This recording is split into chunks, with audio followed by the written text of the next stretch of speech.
Nixon really pays attention to the entire customer journey, whether you're coming in at a retail point or online or at any point through their journey, even once they have a watch, right, or any product from Nixon. And I'm using this as an example for the question of how do you think Nixon has been able to successfully create harmony the most in both that retail and e-commerce setting? I think it's having the innate knowledge that every consumer journey is researched in multiple touch points.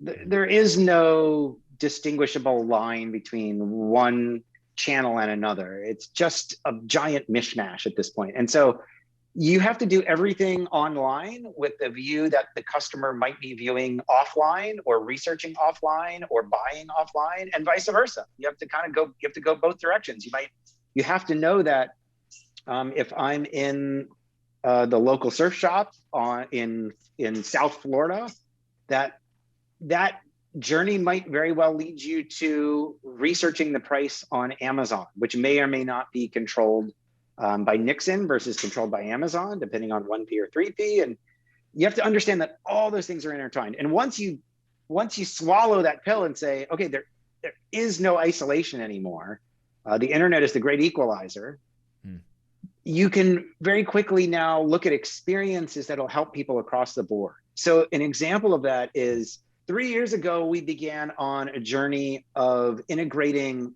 augmented reality onto the website. And I felt like we were pretty early adopters to that.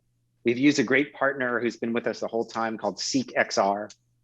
And Seek was able to take and make models, not by sending them physical product, but actually taking photos off of our website and creating augmented reality 3D models off of just the photography. And it's astoundingly good given that. And so we were able to move quickly and get some of these models out there. And what that does is it enables the at-home consumer to understand the closest thing that they might get to a retail interaction in terms of size, in terms of lighting, in terms of reflection. All of that is in the AR model. And then on the flip side, we underwent a nearly year-long project of product data enhancement to try to let's get the best consumer data that we have out to the customer, not stuck in a line book, right? Because we're a 22-year-old company. We still operate in a lot of ways in a non-digital format. And so we're trying to reverse that and say, let's get that really critical, juicy information and get it out onto the website to help our consumer make the purchase in the brick and mortar retailer. Yes, it might help for the online transaction, but we know that people are picking up their phone in the retail store. They want to know the tech specs. They want to know the weight. They want to know the millimeter width of the face. They want to know the band type. They want to know what kind of clasp is on it. Like all kinds of information. Let's get all that information out there and publicize it.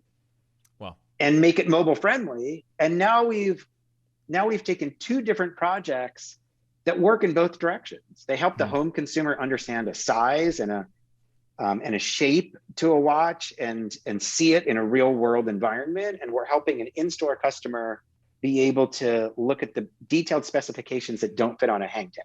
What does the future of Nixon look like? And what does the future of e-commerce retail look like?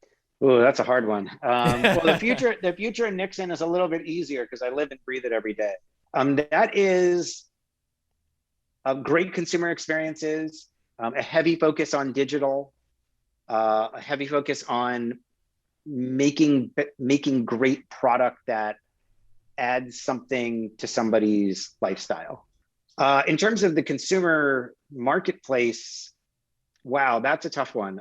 I think brands are starting to learn how to work within the parameters of Amazon's ever-changing rule set. And as that changes, brands have to learn to adapt to that. And I think hiding your head in the sand is not the way to go. It's literally taking a long-term view. China is onto something that we see happening on Tmall and you see the early days of it with Amazon, of this streaming commerce concept, almost the home shopping network brought online. And It is really popular in China. It is extremely integrated with what they call KOLs, what we call influencers. And when you bring those two things together, man, you basically have an influencer in your living room talking to you for an hour, for 15 minutes, or however long you're streaming and promoting a product.